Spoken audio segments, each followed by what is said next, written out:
depart for home in peace if he allows free, fair, peaceful, and credible elections. We must also tell ourselves that Nigeria deserves better at this point in time than what Buhari is capable of offering.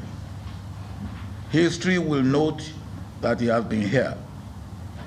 Nigeria now needs a man with better physical and mental soundness, with an active mind and intellect. Let me say again that Nigeria belongs to all Nigerians and exists for the benefit of all Nigerians and non-Nigerians who desire to live or do business in and with Nigeria. The attitude of "it is my turn and I can do what I like" with impunity will not last, because Nigeria is created by God and it will outlive all evil machinations and designs against the overall interest of Nigeria. Before I conclude, let me assert that the security situation has deteriorated, with kidnapping everywhere and Boko Haram more in action, and nobody should deceive Nigerians about this. This administration has reached the end of its wit, even in handling all security issues, but particularly Boko Haram issue, partly due to misuse of security apparatus and poor equipment, deployment, coordination, and cooperation.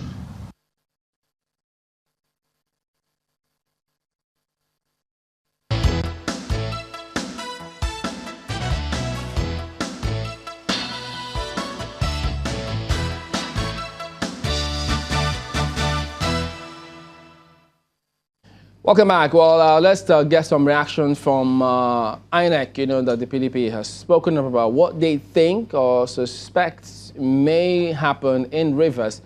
We had the resident electoral commissioner back with us today on the program. He joins us from Port Harcourt in Rivers State. Good morning, Mr. Efan. Thank you for joining us. You've heard the concerns raised by the PDP about INEC. They think that INEC is trying to postpone the elections to accommodate the APC, contrary to what the situation is at the moment. How do you respond to that? Good morning, Chamberlain. Go ahead. Good morning. I think they are mistaken as to what the National Commissioner of INEC said over the weekend, which you have really explained properly. Mr. Festus Okoye was looking at different scenarios, and you asked the question, channels asked the question, what would happen if APC got a court order close to the election saying that they should be part of the election? What would INEC do? And I think it's very clear to understand.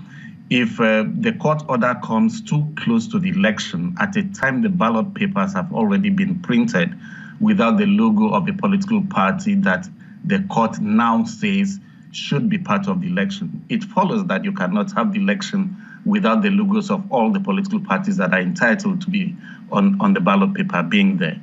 And let us remind ourselves that the printing of ballot paper is not like printing of examination script in a secondary school exam, which you can, on the day of the election, just roll out the number of copies, 200 perhaps, and give to the students to use in the exam. Ballot papers are printed ahead of time, and they are sent to the state. And then, as you know, each ballot paper is customized to have only the political parties that are standing election in that election on the ballot paper. So as it stands now, if the ballot papers are produced now, they would be produced without the logo of the APC, because as the law stands, they are not in the election.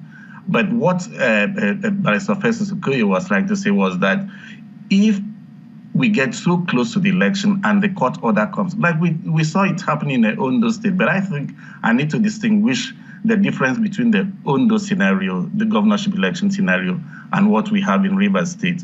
In the case of Ondo State, the question was not whether PDP was going to be part of the election. And remember, it is the logo of political parties that are printed on ballot paper.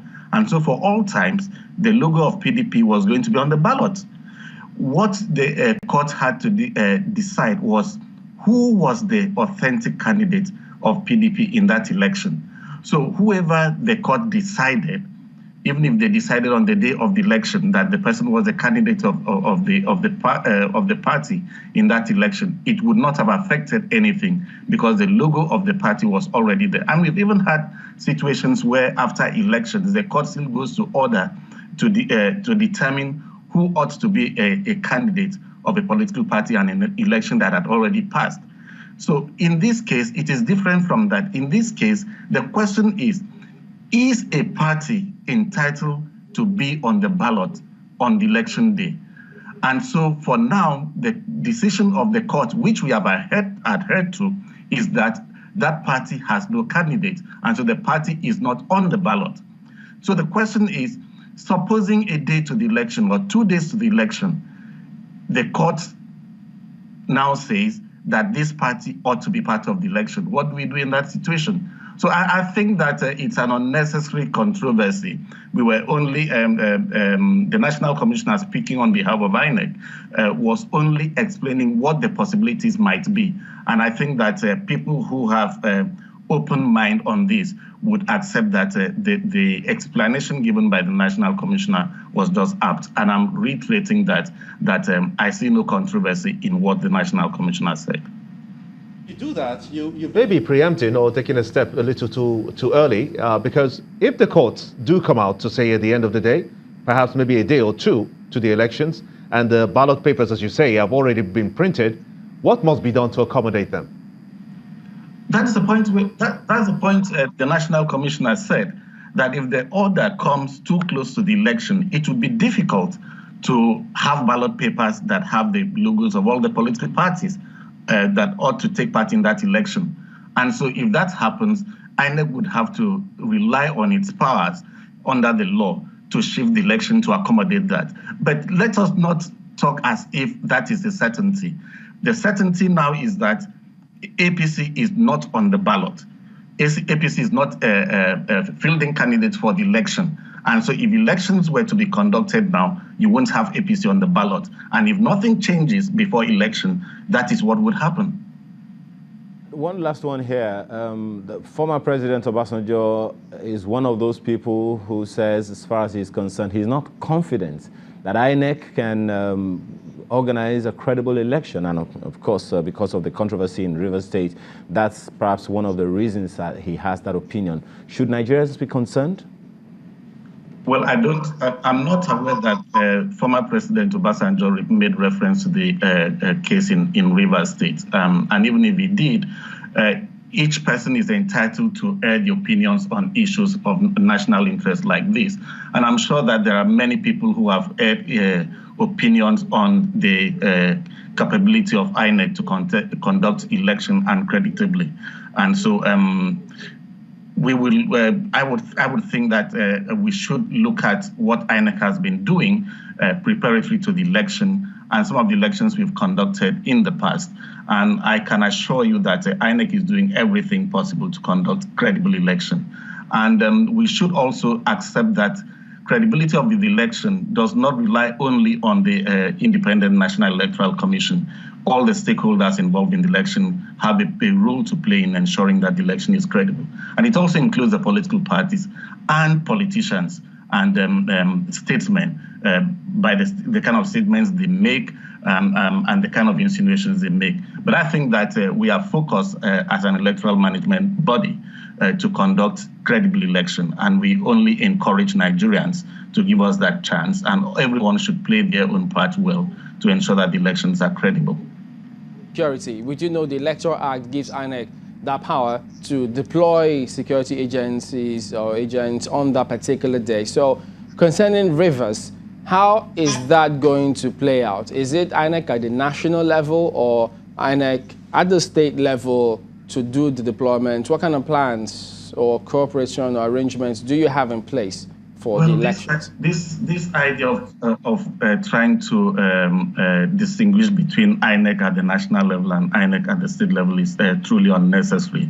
INEC is INEC, and decisions of INEC are implemented, whether it's at the federal, national level or state level, even at the local government level. We have officers who take decisions on behalf of INEC at any given time. The Interagency Consultative Committee on Election Security meets at those levels regularly. We had a meeting here in the state last week, and we are going to have another one this week. So these are some of the issues we discussed, and we are discussing deployments. We are going to have training for security agencies that are going to be involved in the elections this week. And some of these issues of the conduct of security agencies are going to be stressed at those trainings.